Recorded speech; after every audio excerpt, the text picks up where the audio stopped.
Hi everybody, 𝗦𝗨𝗕𝗦𝗖𝗥𝗠𝗕Ⅰ here. I'm going to describe to you now the second part to my NDE. There are going to be a lot of details here, and I'll try to keep this shorter than the first one because I didn't realize that it was going to be as long as it was. But I really also want to make sure that I get as many descriptions and details as much as possible so I don't skip anything. And the reason why I make sure that I word everything as well as I do, in case you're wondering, is because I think before I speak. I don't run with my ego, with pride, because that's just not the person that I am. And to add one more other thing before I start is, people have asked questions about why my eyes don't look genuine or sincere. And the thing to understand is that you can't compare me to other people. I don't compare another person to another. And I would certainly not compare another person's NDE experience just based on how they appear on the outside.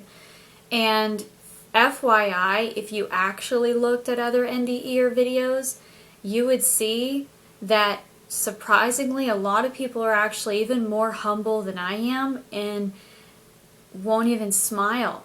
I've even seen some of them. And really the smiling for me is primarily on the inside, not just the outside. But I'm also not going to put off this fake facade that, oh, everything's better now because I found God. It doesn't really work that way with me. I know that God's around, but there's still stresses in my life. I'm still human. And moving on though, because I don't want to ruin this amazing vibe that I'm having today. But that's the only thing I wanted to say about that. But then the next part of my NDE is pretty intense. And if you've watched the other videos, I thank you. I'm very grateful. And I'm going to do the best I can to really describe this. But the next thing I remember after I had saw my bird Sweetie, and what happened was, from what I remember in detail, she flew away and she said she couldn't wait to see me in heaven if I chose to stay. And I went, what? Something like that. And I remember that she flew back into heaven, like through this dimension. It was really weird. It was like there was this big hole, but it wasn't like a hole. It was like flat, looked like a flat mirror, like a picture, but yet she could fly into this new dimension. It was dimensions, okay? Do I have the right way to describe or, you know, picture this out loud? It's very difficult because this is the things that I've seen in other people are beyond the human tongue to describe justifiably. So, but what happened next is I was talking with God and I said, I just don't know if I'm ready. And he said, okay, that's all. He said something along the lines of, that's okay. And I'm feeling a touch right now, so I know guides are here. And I remember, I said, I'm just not ready. And he said, and I say he have habit, but God is both male and female energy. And he said, well, when you are ready, you can come to me whenever you like. And he said, I won't force you to do something you're not comfortable doing. And I said, okay, thank you. And he said, I said, can I think about it? He says, of course, along those lines.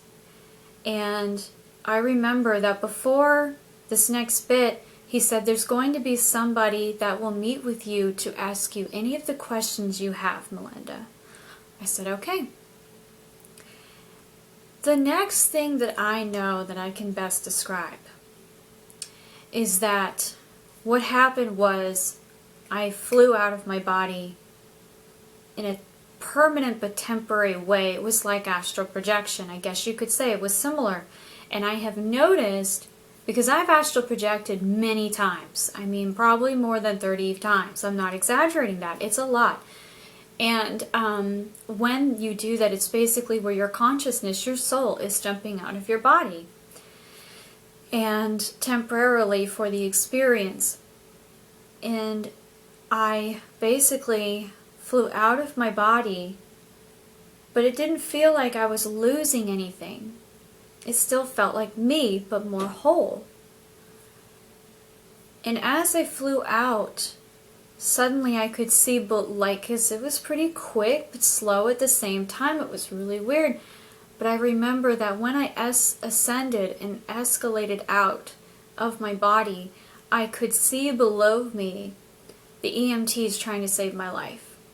And I remember that they were using those pads, I can't even get those words right, on my chest or something, whatever they were doing. I think that's what they were doing, but I just remember they were freaking out, and it was weird. It was like it didn't bother me anymore, and I escalated out. At least I think that's what happened. It's really hard to remember that part. I don't know why that is. And I think the reason is because in the moment I was so enjoying this experience of being out of my body that I didn't really pay much attention to what they were doing. And I understand the skepticism, but that's the fact. That's what happened. And I found myself on this sidewalk near this post office down the street of my house and of my parents' house, and it's on a street called Strawberry, so I always call it the Strawberry Post Office, even though it's not called that, but that's what I call it. And I remember next, I was enjoying this feeling, and I noticed that people couldn't see me, and I was trying to talk to them, and no one could notice me. And I thought, that's a little weird. I didn't realize it wasn't really hitting me yet that I was dying, that I died. And suddenly I saw the ambulance go by us, and I could see it. I even remember at one point when I got out of my body, I could see, like I went up and I could see below, and I watched the ambulance go to the hospital. I even know what road it took because I know what road it took. And I remember looking down going, oh my gosh, that's so weird. How am I seeing this right now? But the height was still kind of scaring me because I'm scared of heights, which is odd, I know, when you're dead, I guess, but it bothered me at the same time. And so when I was down at the post office and I was sitting down and I saw the ambulance go by, I remember that suddenly, because I was enjoying this moment, I was just like enjoying the beautiful day because it was a nice day outside.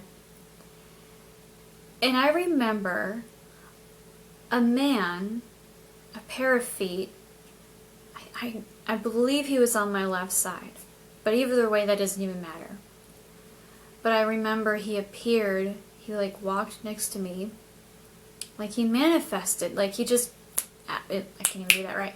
He out of the blue he appeared, didn't even notice. And he sat down at my level and he said, hello, Melinda. And I said, hi. Hi. I'm sitting there thinking this is a little weird. How does he know my name? And he said, how are you? And I said, I'm good. He says, do you know where you are? And I said, yeah, I'm at the Strawberry Post Office near my parents' house. He says, okay. He says, you do know that you don't belong here anymore, right? And I went, yeah, but I'm just not really sure. And that's when I realized and remembered I came out of my body. Like, it was being more real, but people are going to process this experience differently. And I was still very curious and confused because I was only 18. I didn't have an adult mind. You have to remember that. I was very naive. I was still in a lot of ways a child. I was still a virgin. And even though I was molested and had that happen, to me in my mind and my heart, that did not it still didn't feel like I gave myself to anybody. And there's a big difference. To some people, they may understand what I'm talking about. To me, though, in my heart, I was still a virgin. And I was still very naive to many things. And as I was talking with him, or actually what happened next is I remember he said, well, I am here so I can help you answer anything that you may have questions about. And I said, okay. And I started thinking, and out of the woodwork of my mind, the first thought that came to me, which was one that I always wanted to know about. And I said, do bad people go to hell? Does hell exist? And why did I ask this? In my gut, in my instincts, in my consciousness wave of thought, I always, in my heart, I always believed there was something not right about the story in the Bible. It just didn't make sense to me. And I asked in a way, though, of why. But here's the thing at the same time. At the same time, it didn't make sense, but at the same time, I still had a lot of anger inside of me. I still had a lot of forgiveness that had yet to be delivered to myself and to other people that hurt me. And so I still, in a way, wanted to believe hell existed, which is why I asked. So I'm not ashamed of that. And I remember he looked at me and he said no. And I just remember I went, what? What are you talking about? I reacted. I was pissed. I was like, what are you talking about? And he didn't budge at all. And what he said was that God loved everybody when he made them and when he made you. And when people do bad things, it's most often because they're also hurting inside. And when they are hurting inside, they hurt others, which is the same thing that God told me when in the first part of my experience of my NDE. So he was repeating the same thing. And I still, at the same time, though, didn't understand it, because in my mind, all I kept thinking about, and I'm being forward here, and I'm going to be a little detailed, all I kept thinking about was, what, are you talking about Hitler? Are you talking about malicious serial killers and pedophiles and people that rape people, people that murder people, people that kill children and rape children? Are you telling me they all go to heaven too? And all I kept thinking about was, what, are you saying all these people get away scot-free? And I was pissed about it, I'm not going to lie. And all I kept remembering, and all I still remember, was he did not budge.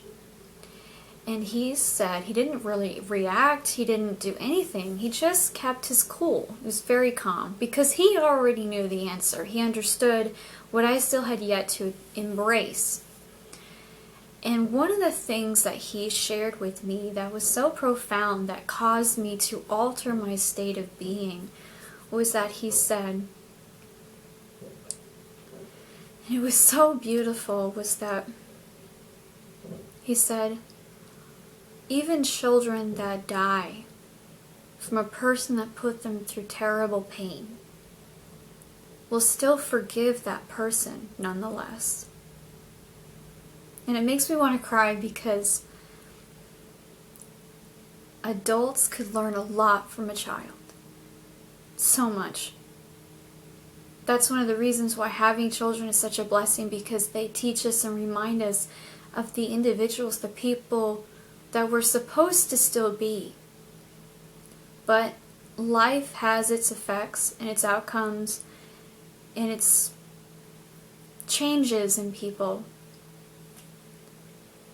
And when I thought about that, I said, are you serious? And he said, yeah. And I'm only I can't quote this verbatim as well as I can because I did write it down exactly how he said it in my book that I'm going to be passing out to other people, and if you're curious about it, you'll see it on links on my website eventually. But I remember that he said, Melinda, God loves them exactly the same way He loves you. And I said, but how? Why? And he said, because the great thing about love is there's no limitations. And when they die, most of them are even greeted by those that they hurt. I said, really? He said, mm-hmm. And he said, and when that happens, it helps the soul that did those things to people, to the people that they hurt, helps them to hear and see and feel and experience exactly what those individuals went through, especially if they're not yet remorseful or empathetic of the magnitude that they caused. And this helps each soul that does those things, when they are willing to experience this, when they are willing to learn what they did, it's a life changer. And all I kept thinking about was how I was going to forgive them too. And this was something that a lot of people have a hard time accepting. And I even do remember, and he's reminding me now, was that forgiving, even God forgiving them and letting them in heaven, doesn't mean that what they did was right. What it means, and what I experienced, what I learned in that moment, was that what it meant was that you were forgiving, you were releasing the pain from bothering you anymore. It doesn't mean that what they did was okay. And I even said, well, what if somebody tries to get into heaven through entitlement? He says, it depends on the individual. Each soul goes through different processes, and each soul feels a different way about who they are and how they see others and what they did. Which makes so much sense when you think about it, because it doesn't matter about the quantity or the gravity of what a person does. Is it terrible? Yes. There is no excuse for doing something like that. But even then, let's go to an example of what if a person was mentally ill who really didn't understand what they were doing, and they kill people, and they feel absolute remorse. But what if suddenly they do it again and again? Do I even understand it in a lot of ways? No. But that's not my life, that's their life. And it's not my job to judge them on where they belong after here. The fact of the matter is that what I learned in that moment in my NDE with this angel was that he showed and he expressed to me that all people are deserving in God's love because they were made out of God. God created all of us out of love. Perfect love that's so unbreakable, so irreplaceable, that each individual soul, when they do these things, it breaks God's heart in many ways. His energy, he in a lot of ways he forgives, but he's still unhappy in a way. He's not like, oh yeah, this is totally cool, I still love you, go on, go kill other people. No. But we'll move on from that stuff. I like I said, I know I get really all over the place, and I'll try to stay focused. But I wanted to address all those little things as best as I was able to right now in the moment. But the next thing I remember is we were ascending and slowly going up and going in clouds. And what I feel in my heart was that they were doing this because this is something I always dreamed about, was sitting in clouds. And so when I experienced this, I remember I was looking down going, oh my gosh, am I going to fall through? And he laughed. He said, no, you won't fall through. You don't have gravity to worry about anymore.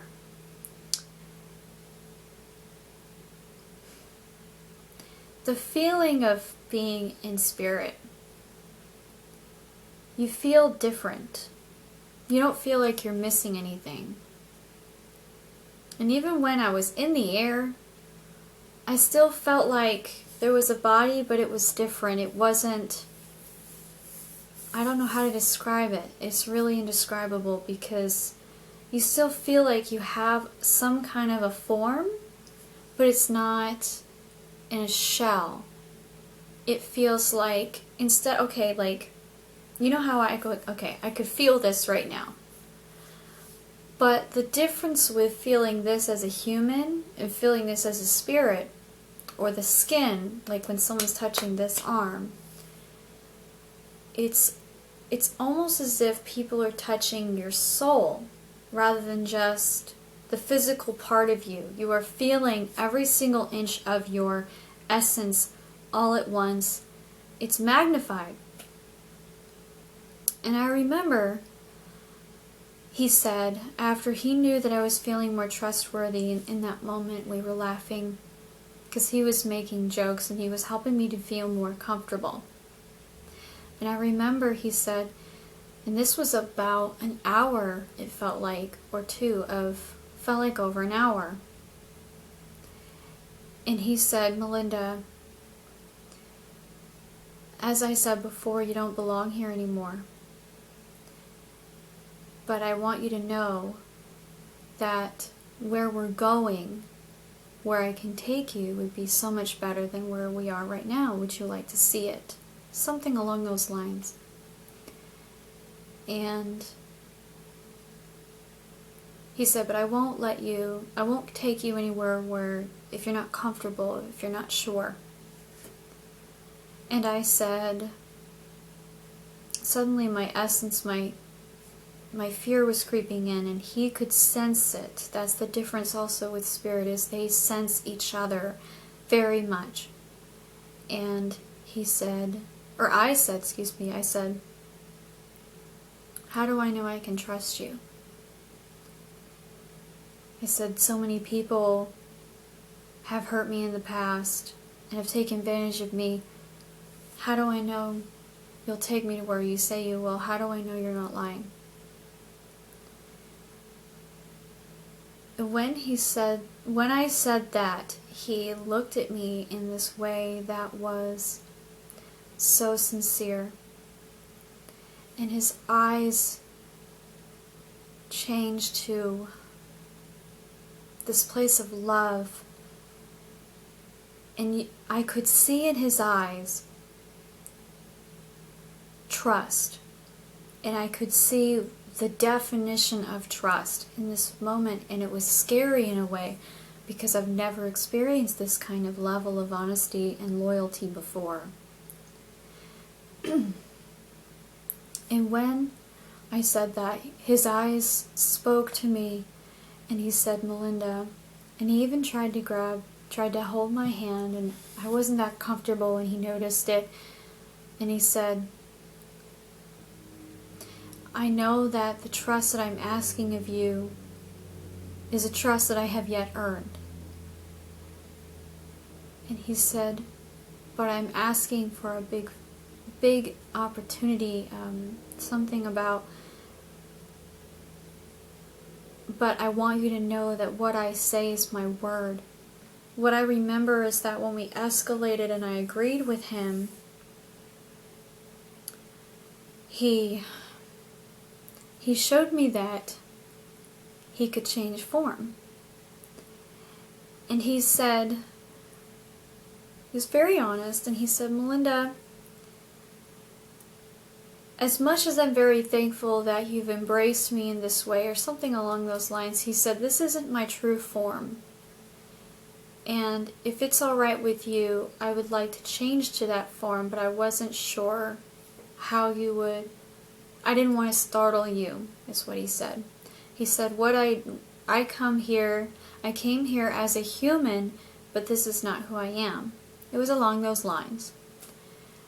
And I looked at him and I went, wait, are you an angel?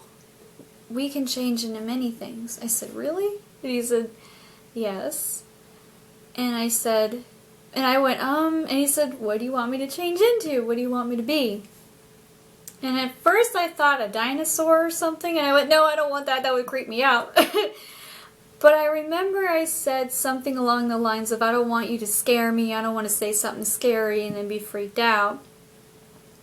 And he said, well, I wouldn't want to scare you, Melinda, but it would, either way, it would still be me. I wouldn't hurt you. And I said, okay. And I said, what about a shorter version of you? A shorter you? And sure enough, he closed his eyes, and I remember he suddenly morphed like magic before me, and he went shorter. And I'm really short. I'm only 5 foot.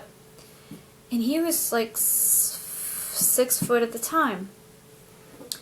And I remember I went, are you serious? This is what you did? This is so cool. And I almost wanted to keep playing around with this. And I went, what about... And my inner child was like, I was so excited. I said, what about blonde hair and blue eyes or something like that? What about a blonde guy or, you know?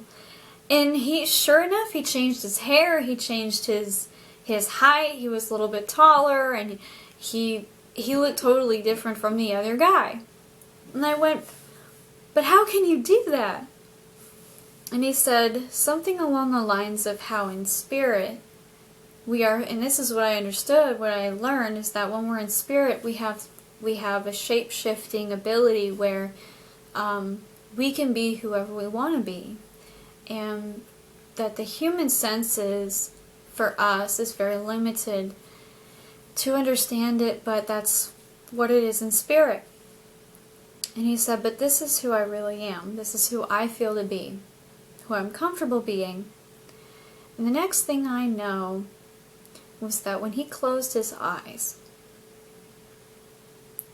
he transformed into somebody that, wow, I'm not gonna lie, is, how do I describe this? Like, I almost want to cry because it was so cool. I remember I was just gasped in, wow. He became 7 feet tall. Most angels appear in that way, 7, 8 feet tall. Around 7, I think. I'm not good with measurements. And his hair was dark, and the way he was an angel. Do I know for sure if he is an angel? I'm not sure, but all I know is what I saw was angelic to me, in my eyes. For all I know, he could have been just another soul in spirit greeting me as a guide. And what I've learned is that they can be angelic, that everyone has the ability to be angelic, but it also depends on their ways of how they grow in spirit, their lessons learned, their wisdom attained, things like that. So freaking gorgeous that I remember I blushed and I went, oh my God. And he went, what? And I just looked down and I said, and I'm not good at being around really handsome guys. And I even remember I said, and I looked down, I was just blushing, and I said, it's just you're really, really handsome. And he went, oh, well, thank you. And he said, he was very humble, and he said, well, you're so beautiful too, Melinda. You should know that. And I went, oh, okay, thanks. But standing next to this being was so freaking incredible, because he had this golden glitter about him. He shined, he sparkled. And his hair and the way he spoke was angelic. The way he moved was like underwater. It was very whimsical. But he was still very, normal in a human nature kind of way. And I remember I said, and I didn't want to say this, and I said, I know this is not nice, and I hope you don't think bad of me when I say this. I said, but, and he said, what is it? And I said, you're way more handsome than the guys I've seen on earth. Like, they have nothing on you. And he said, and I said, I know that's not nice, I know that. And he said, well, that's just how you feel, that's okay. And I remember he said, and he got quiet for a second, and he said, but Melinda, please know there are more people out in the world that may not be as physically attractive, but they have hearts of gold. And I remember that, and that was so true. And I thought, okay. I said, that's true. I said, but I'm a little confused. And he said, what is it? And I said, but if that's the case, which I know it is, then why do you still choose to look this way? Why do you still choose to be so physically appealing? I said, why do you choose to be this beautiful then, if beauty isn't everything? And what he explained to me was that he said, this is how I feel of who I am. I said, okay. And he said, everybody is who they want to be. And there's no judgment on right or wrong on what you feel is beautiful about you, or what you feel is what your beauty should be. And he said, and the more important part is that, and he was very humble, I remember that. And he said, the important part is to know that beauty isn't everything, that's true. He said, but when we get closer to God, we become more beautiful than the earth person that we were. And that the more we learn, the more beauty we have in our hearts, the more love we have, the more that beauty is escalated on our outside. So our inside becomes our outside, they're one and the same. And when I learned this, I went, oh, that makes sense. And after that moment, the next thing I remember is that he said to me, Melinda, what we're going to do now is we're going to go through a portal. A lot of people call this the portal of light, but what this is where we're going to go to another place because you no longer belong here. And I said, okay. And when he showed me who he was, and I saw, I mean, he was even like golden in a way, in silver. I remember silver now. He even showed me like, it was weird, he was just sparkled. And he had like these golden plates on him. He looked like, it was just really cool. It almost looked like a soldier of God. It was really neat. He had wings, and I remember I saw him with these wings with him. And I remember he said, we don't need them, but a lot of people expect us to appear this way when we greet them. And so we don't need wings because we don't fly, we travel. There's a difference. Because they don't need wings, they're spirit. And when I heard this, I went, all right, that makes sense. He embraced me, and then we went through this light. We didn't fly. We just ascended. That's the only way I can describe that, because I remember his hug, and I remember feeling so safe and lucky because this dude was cute, I'm not gonna lie. And I remember, and I hear him laughing right now in my head, which I know sounds crazy, but that's because of my mediumship. Like, I know when they're hearing me. I think he's even here because I've been feeling a lot of energy today. And I just remember that after that moment, that's where I found myself in this place of supreme light. And this light was so bright. There was no way to describe it except there was no source of light in any area. It wasn't like one place and it glowed everything. No, it was like the whole place was light itself. And I know you can imagine that when I say this. And when I walked on this realm, I remember I asked him, where are we? And this happened within seconds, like it was fast. And I know that what we went through, we were going faster than the speed of light.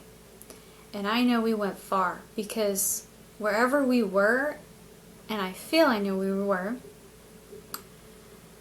was for the intention for me to continue expanding in the experience that I was about to journey next.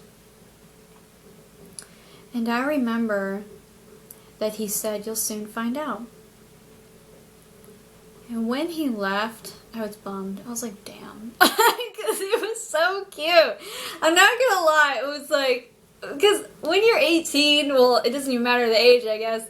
When you're around somebody who's super cute, and like, you've never had a boyfriend before, and I had a boyfriend at that time, but that was like the only boyfriend I had in ever. And, but this guy was just so handsome, like, wow, I'm not gonna lie. And, I just remember feeling bummed that he left, but he was so nice. He was so nice. And, the next part is fairly detailed. And in fact, I will, tell you that the next part is where I do meet Yeshua, and I do meet Jesus. Yeshua is the same. And I met with Mary and other angels. And this place was so beautiful, was so immaculate, so clean. And I just remember the next thing I know is that Mary greeted me, and I started crying because I knew where I was. I finally understood what this was. Now, I'm going to stop there because I realize now I'm already taking way longer than I planned or hoped. And that's how I tell stories, is I take a long time and I go around in different areas to describe everything as best as I can. And I just want to add here is that those that compare an NDEer, if you're one of them, what you need to understand is that